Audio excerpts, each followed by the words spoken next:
You're facing negative office politics in work every day and you don't know how to manage it. Negative office politics can be difficult to navigate and may leave you feeling like you want to leave, but this isn't necessarily always the answer.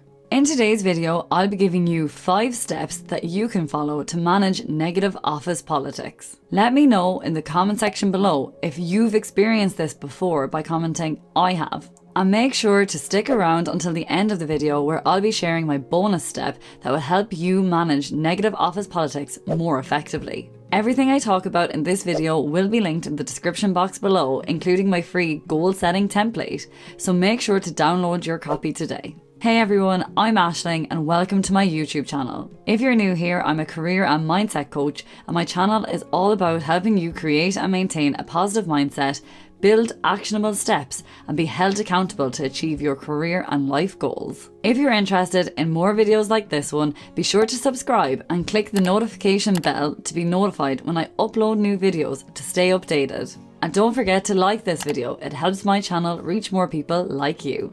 Now, we're going to talk about how to deal with negative office politics. Before we get into how to manage negative office politics, what exactly is it? Office politics can be often described as activities that individuals undergo for their own personal gain within the working environment and sometimes at the expense of their colleagues. I also would like to just highlight that office politics doesn't always necessarily mean a bad thing. Understanding office politics can help you network with all of the stakeholders in the business and communicate effectively to show your value in work, and it doesn't need to be at the expense of others. It can just mean being yourself and highlighting your worth correctly, which will help you become a thought leader in your organisation and build a solid reputation. This is something I'll cover in more detail in a separate video, but for this video I am going to discuss how to manage negative office politics, which I understand can really impact your working day and in turn your personal life. Okay, so the first step in managing negative office politics is to avoid the office gossip.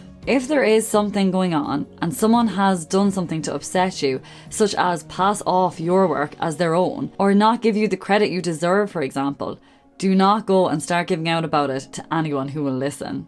This can just come back to haunt you if someone tells someone else and it gets back to your manager. It's just not an effective way of handling it either. The same goes if someone else is notorious for gossiping about everything going on in the office. Beside it just sucking you into a negative pool of emotions, it doesn't change anything.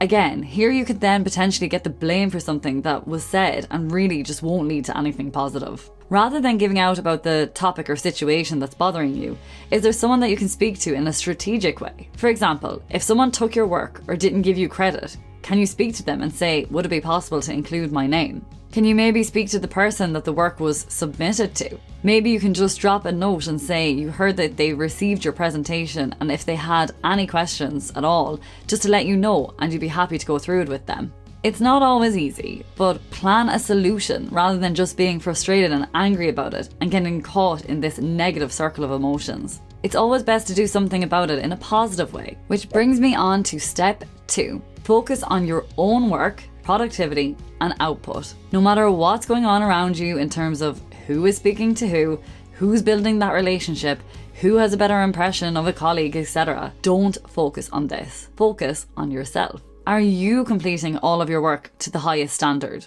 Are you submitting all of your work in accordance with the deadlines? Are you building positive relationships with clients, managers, teammates? Focusing on your own work and producing the best work that you can do will have 2 benefits. Firstly, you'll stop focusing on who's doing what around you, and therefore you cannot be annoyed by it. And secondly, it will help build your own reputation in the workplace. Make sure to speak up in meetings, performance management meetings, and one-to-ones to highlight the excellent work that you are doing. Step 3 would be to document your work. I would only suggest this in extreme circumstances, but if you have had a bad experience with someone taking credit for your work, make sure to document your work going forward. If you've engaged with this person on a certain task or project, make sure there is a paper trail. You can follow up on emails you've sent by saying, As discussed in this meeting, I will do XYZ, or I have done XYZ. Please see attached, for example. And ensure that you track it in a folder if there's a particular project that you're working on together. Again, it's not an ideal situation, but it will stand to you if there are questions going forward on the work you did. Or even if you do see them pass on your work and not give you the credit, you will be able to clearly show the work that you've done and highlight it with the relevant stakeholder. The same can go for a manager that might be asking where your time is going, which I am aware is a difficulty and that I've also worked through with some of my clients. Tracking your work and your tasks completed at the end of every day will help this, and send this to your manager at the end of every day. If you are in either of these situations, try to not let it get you down. I know it can be incredibly frustrating and that you just wish it wasn't like this. However, you can get caught up in this if you keep thinking of how angry you are about it. Try telling yourself that this is just a process that you have to do, like a report you have to do for work every week, for example, and hopefully that will help. Step 4 is to engage in professional discussions or work conflicts the right way. If you do have an issue with something, either a process or something that has happened, make sure to raise it up at a work meeting or another appropriate setting.